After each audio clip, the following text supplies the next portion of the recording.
Presentamos Entrevista.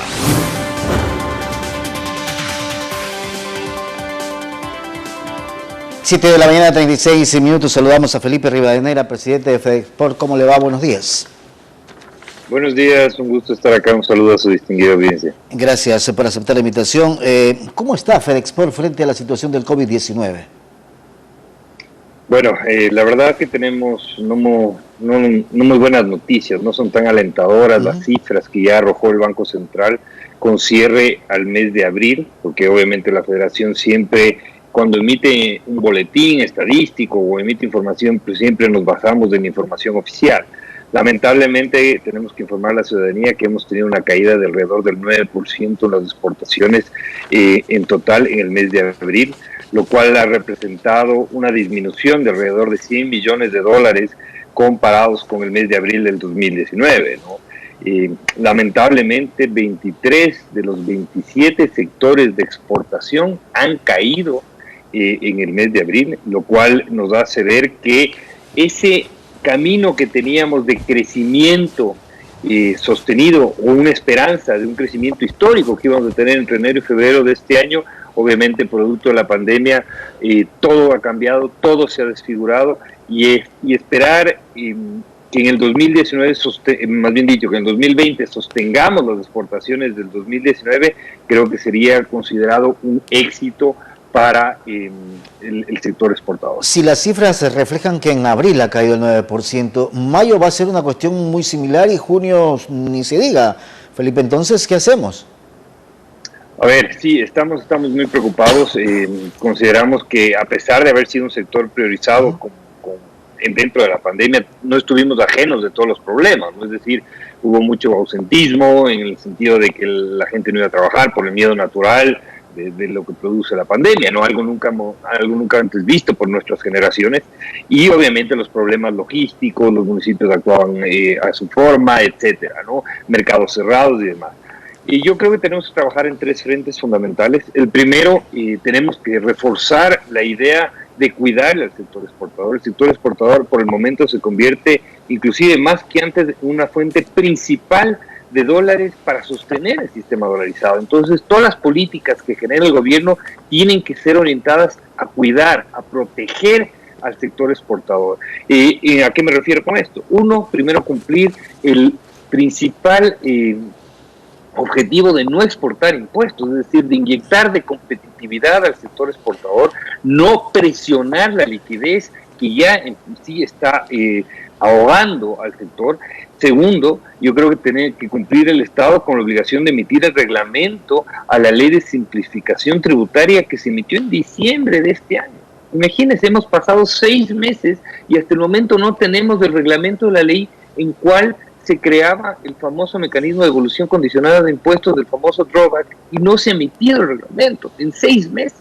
Y tercero, esto ya es un aporte en cambio del sector privado, y FedExport está trabajando en un plan agresivo de exportación de exportaciones que nos trace una hoja de ruta a seguir en los próximos 10 años. ¿Y qué significa esto? Es decir, que tengamos un norte muy claro, muy definido, en donde evolucionemos, trabajemos en cambiar e innovar la canasta exportable para tener nuevos productos de exportación y que nos permita convertirnos en un país que ya no dependamos del petróleo, que las exportaciones no petroleras le superen 3-4-1 a las exportaciones petroleras. Pero a veces resulta increíble seguir escuchando lo mismo, Felipe, porque, a ver, usted dice que para cuidar el sector exportador se requieren estos aspectos y fundamentalmente no seguir exportando impuestos y que esta ley aprobada en diciembre se ponga en práctica. Digo, porque esto ya se lo he escuchado hace algún tiempo atrás, no es que la pandemia nos obligó a hacer esto. Entonces yo no termino de entender, Felipe, cómo el gobierno, las autoridades no entienden lo que se tiene que hacer para reactivar a un país, para reactivar a un sector que es el que genera empleo. Cuando hay reactivación, los sectores producen y se genera empleo, pero yo no sé en qué cabeza no entienden eso. Sí, efectivamente, no es un tema que a la final termina radicando en la importancia y en las prioridades que el gobierno decide dar a los sectores. Como usted bien lo dice, para nosotros también sale de nuestro humilde entendimiento, porque es muy claro, $1 que se invierte en el sector exportador representa $4 de retribución a la economía real, al sostenimiento del empleo. Entonces, claro, lo que usted menciona es la misma frustración que tenemos nosotros, pero claro, no somos quien lamentablemente decide esto al final las prioridades del Estado. ¿Cuál es el motivo por qué no emiten el reglamento a la ley de simplificación tributaria? Prácticamente es porque los recursos no los tienen para aplicar la idea que está plasmada en esa ley, o simplemente no tienen las alternativas o no se les ocurre el ingenio. Hemos tenido conversaciones, hay que destacarlo, con el Ministerio de Producción y Comercio Exterior, y nos han mencionado que está muy cerca de lograr el mecanismo de implementación.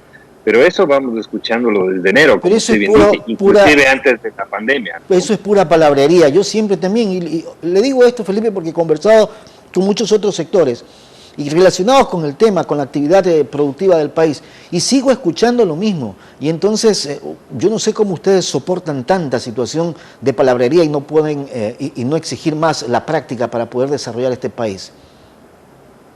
Bueno, lamentablemente no gobernamos el Ecuador, ¿no? Ese es un tema que radica en la política. Nosotros, nuestro trabajo siempre va a ser seguir insistiendo, seguir presionando, inclusive dando alternativas, como lo que le mencionaba, ¿no? Hemos ya hecho una presentación en la última asamblea de FedExport del borrador de esta hoja de ruta, del marco metodológico de este plan ambicioso, un plan ambicioso, un plan nacional de exportaciones que nos permita tener una hoja de ruta y estar fuera de los vaivenes políticos, de involucrar a la academia, a muchos otros actores de la sociedad, a justamente lo que decía al principio, el primer objetivo, cuidar al sector exportador. Al sector exportador se lo tiene que proteger y cuidar de la misma manera, inclusive le diría como se lo cuidó a la banca en el momento de la crisis financiera, porque el sector exportador es la principal fuente de divisas que alimenta el sistema dolarizado, y así se lo tiene que ver. Entonces, si no tenemos una priorización de política de Estado, si no le cuidamos y inclusive le damos esa priorización a toda la normativa, al gasto inclusive de inversión al sector exportador, no vamos a conseguir los objetivos. Esperemos que este plan esta hoja de ruta del Plan Nacional Exportador sea bien recibido por el gobierno, esperemos que sea así, y que no solo sea este gobierno, sino sea una hoja de ruta para Es una política de Estado que debe de existir. Es una política de Estado, Felipe, eso no es que un gobierno, es una política de Estado por el bien de los ecuatorianos. Y hace un par de días o 3 días conversé con el ministro de Producción, Iván Montaneda. Entiendo que ustedes se reunieron y han realizado una asamblea, inclusive. ¿Le trataron el tema de esto, Felipe? Sí, se lo mencionaba muy claramente. Es un hombre de exportación, ojo. En realidad es el primer ministro exportador que hemos tenido en el país en los últimos 15 años. Él está muy consciente, pero lamentablemente su campo de acción creo que se ve limitado por los otros estamentos del Estado. La famosa mesa chica tiene otras prioridades. Y eso a pesar que yo sí creo que hay que reconocer que el presidente Moreno sí es un presidente que cree y confía en el sector exportador. Sí, pero la mesa chica no lo deja. Pues.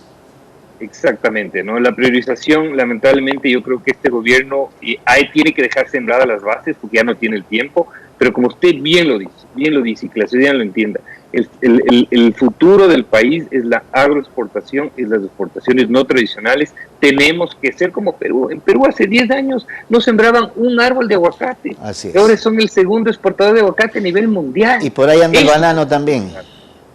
Exactamente, ¿no? Y además tenemos que ser muy innovadores para seguir siendo líderes en los productos tradicionales que bien nos ha ido. Lo único cierto, Felipe, y con esto cerramos el diálogo, es que la política impide aplicar medidas económicas viables, claras, concretas para desarrollar la producción en el país, ¿o me equivoco?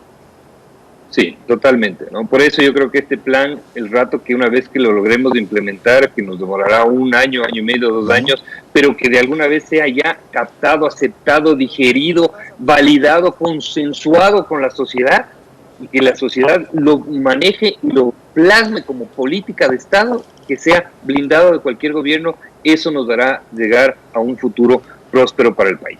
Felipe, quiero agradecerle por haber aceptado este diálogo. Que tenga buen día. No, dentro de lo posible, por la invitación.